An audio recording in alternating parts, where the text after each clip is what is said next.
What's up guys, I'm Nathan and Merry Christmas to you all.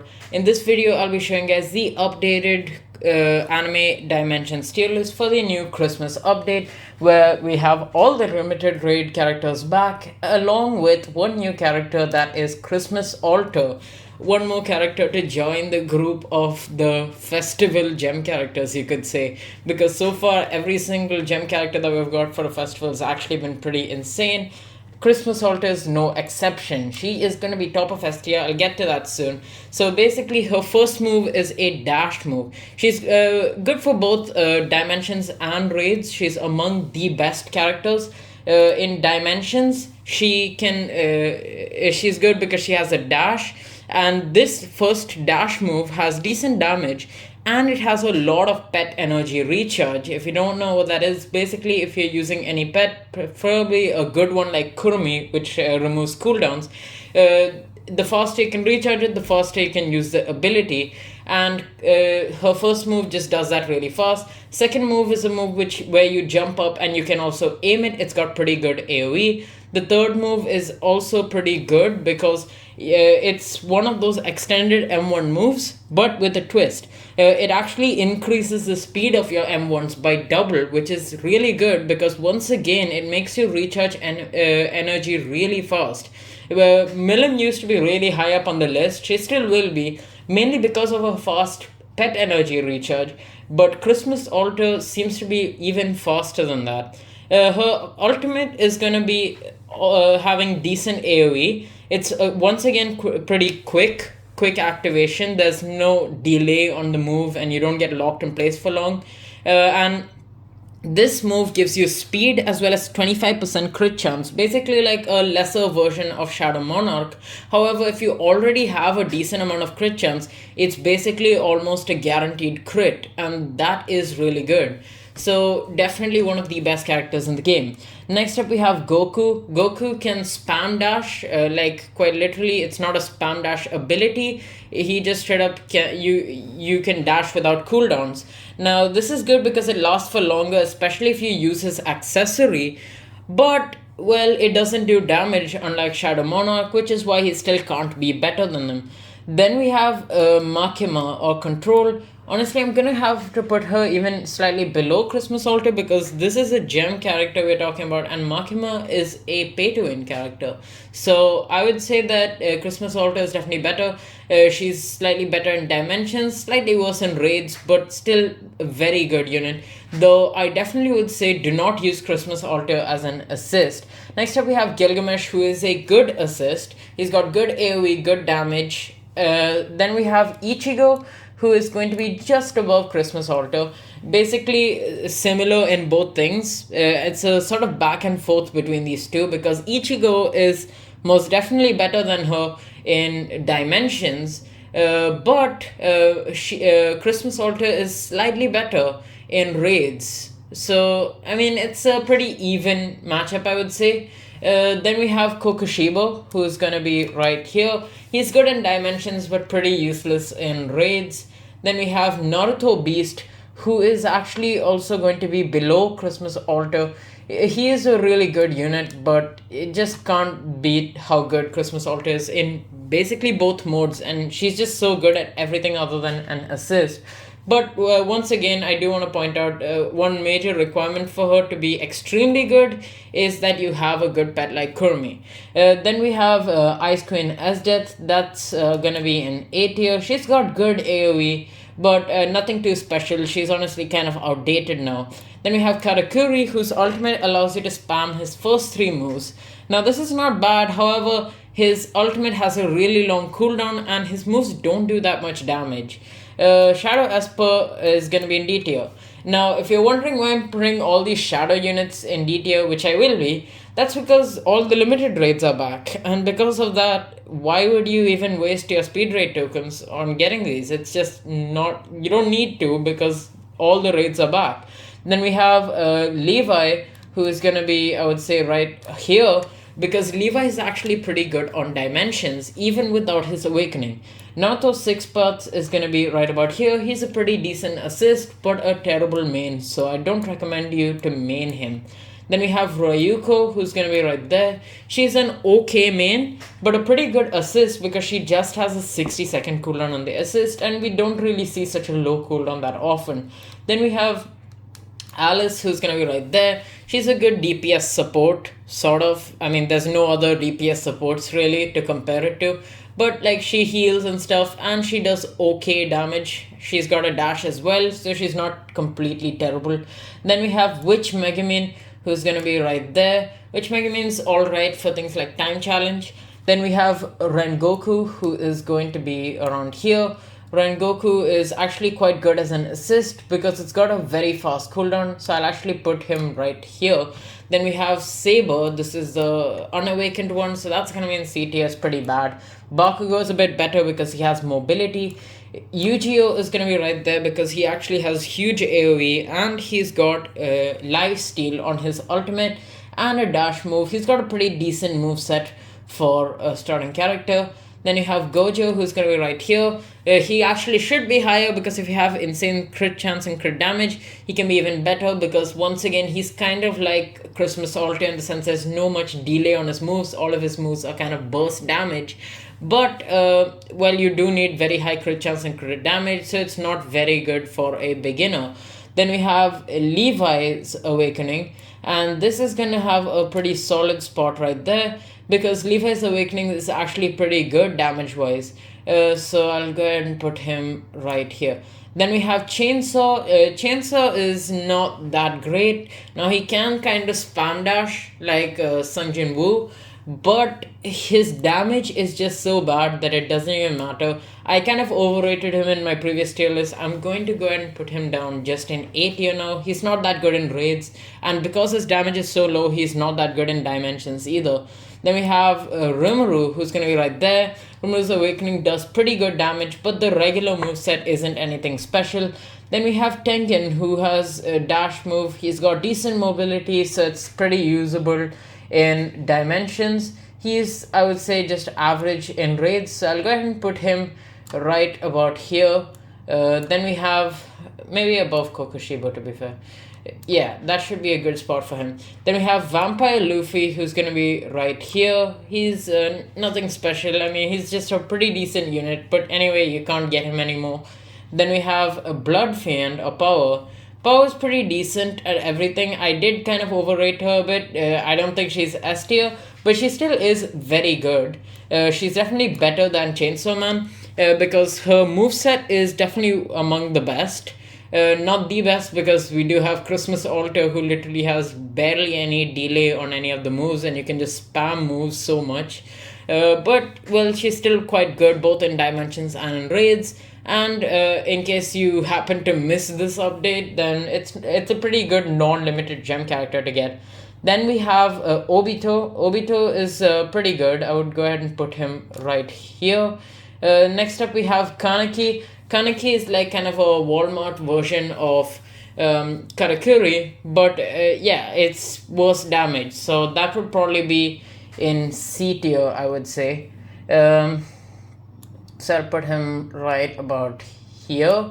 Then we have Megumin. Megumin has okay damage for a gem character, but the moveset's really bad and you get locked in place without iframes, and that is not something that you want. So I'll actually have to put him a bit lower.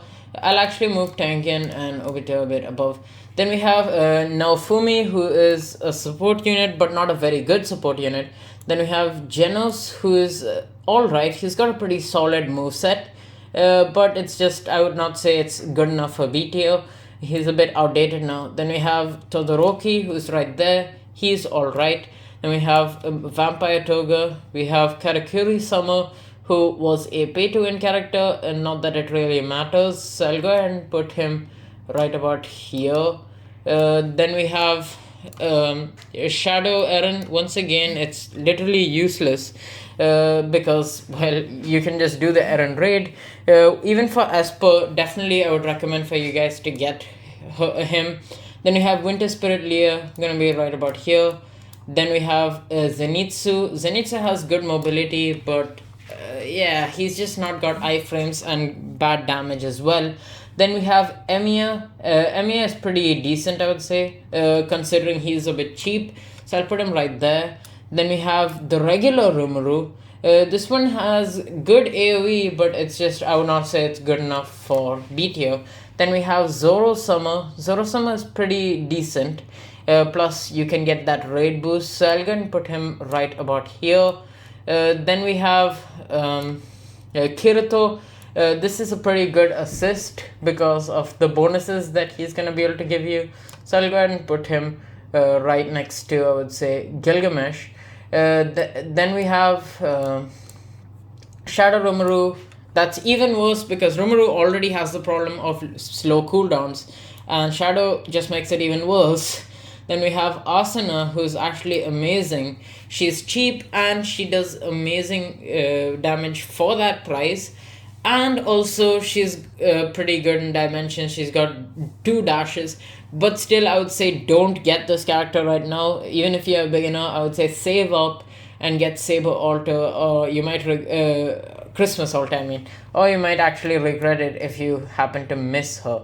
Then you have Zoro, who's gonna be right here. We have Priestess Shrine, who is pretty decent. I'll go ahead and put her maybe right here because Priestess is actually a pretty viable support as well. Then we have Rukia, who is pretty bad. Yeah, I'll keep Rukia. Honestly, I don't even know. I won't order these ones. All Might is gonna be right here. I'm not gonna say that frigging Shadow Esper's worse than Rukia. You know what? I will. Don't kill me in the comments. Then we have Luffy Gear 5, who's gonna be right here. We have Shinra, who's gonna be right here. Then we have Shinra actually has a decent moveset, but his ultimate is really, really lacking. Then we have Rengoku's Awakening, which is pretty solid, if I may say. So he's gonna be right there. Then we have Sukuna, who will be, I would say, not in B tier for sure. Right there. Then we have, actually Sukuna is not even that great for the price. I'll go and put him a bit lower. Then we have Grey, who is not good. Honestly, I feel like Rukia is better. Sasuke is going to be right there. He does have a bit of mobility. Akaza is right here because Akaza's ultimate actually resets all of his cooldowns. Asta is going to be right here. He's okay, I would say. Then we have Itadori, who's also pretty decent for the price. But once again, I'm saying don't waste your gems on these characters because Christmas Altar does exist, as well as Power, Blood Fiend. Then Shanks is gonna be, I would say, below Goku. He's all right, but not anything amazing. We have Natsu, who'll be right there. Sakura does heal, so like, if you do get her, it'll be pretty difficult to manage to die. Then we have Killua, we have Goku, who is pretty bad, but he's free, unlike the shadow units right now, which are so expensive. Then we have Ichigo, who will be right there. Ichigo is definitely better than Goku. We have Luffy, who's gonna be even lower. We have Naruto, who will be in the middle, I would say, and Deku right there. Then we have Broly, who's one of the highest damaging assists. Pretty good AoE as well, so I'll go ahead and put him a bit lower on S tier. Then we have Kirito. Kirito is gonna take a spot, I would say, somewhere around here. Then next up we have Lancer. Now Lancer, he actually has pretty good mobility, but terrible damage, and he's also really hard to actually hit your attacks with. So I'll go ahead and put him just about here. Then we have Yorichi.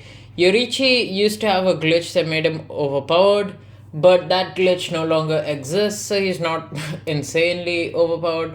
But I'll say right above Death should be pretty fair for him because he still does have a very solid moveset.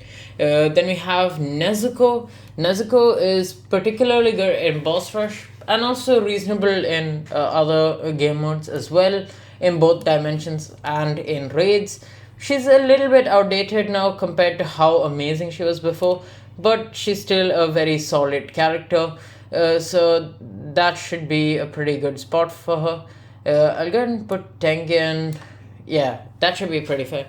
Then we have Demon Lord Rimuru, who is not the best raid character. Definitely do not recommend for you guys to waste this 1 week trying to get him. He does have life steal, but it's just not worth it. I'll go ahead and put him right about here because Gojo is definitely harder to use. Then we have the regular priestess who'll be right there, still a support. Then we have Milim, who is going to be, I would say, right here. Milim is a very good character for a gem character, but you do need Kurumi. I'll actually put her below Naruto because she's actually kind of bad in dimensions, and her main purpose is going to be in raids. Then we have Saber Alter, who's going to be right there. She's got pretty good burst DPS. Then we have Eren, who is actually quite good in time challenge, but after his nerf a few updates ago, he's no longer particularly good. So I'll go ahead and put Eren right about here. Then we have Infinity Gojo. Infinity Gojo is a decent assist, but it's definitely not worth for you guys to get him. I'll go and put him right below Asdeath. I mean, they're kind of equal, I would say. Maybe he's... Yeah, I would say they're equal because Gojo has kind of slow first abilities. Then we have Shadow Asdeath, who's going to be pretty bad because we literally don't need these. Then we have Shadow Monarch. Now, this is one Shadow that's the best character in the game still. He's amazing in raids and amazing in dimensions. He's not the best in raids because Milim still is better. Now, if you go for the Titan raid, then Christmas Altar could be better because the main problem is that she has a dash move. This is not a problem in dimensions, but it is in raids because that means you're gonna miss a lot of your attacks. This happens with Shadow Monarch, but he's just too broken for it. Then we have Misaka. Misaka is gonna be right there. Like, she can be good, but still it's not amazing. She's okay for beginners, but I would say there are still better gem characters, at least according to my preference. Then we have Esper, definitely a character that you should get. You don't want to miss this one because obviously his raid has come back. And yeah, definitely don't miss this one. Esper is amazing in raids, amazing in dimensions, and amazing as an assist. She's like basically the only all-rounder other than Shadow Monarch, but obviously a bit worse at everything. Then we have Diablo. Diablo is definitely a very good character as a 1600 gem character because as an assist, he will actually give you iframes. Then we have Astolfo, who will be right about here. Astolfo actually has a good dash and he's got a pretty good moveset, I would say. Then we have Luffy Gear 5. This is the unawakened version. So, I mean, it's alright. He's got some decent sub abilities on his moves, but it's not that great. Then we have Saber's Awakening, who will probably be, I would say, in B tier because her starting moves are really bad, so it just doesn't really make up for the fact that even if she has a decent awakening skill. Then we have Priestess, who will be right there. I mean, it's not really worth awakening her because awakening gems aren't easy to come by. Then we have Shadow Gojo, once again useless. And yeah, that is pretty much it for this tier list. So thank you guys for watching. Make sure to like and subscribe if you haven't already. If there's anything you disagree with, let me know in the comments and I will try to clarify it or make changes if necessary. Join my Discord server if you want to. And I'll catch you guys in the next video. See ya.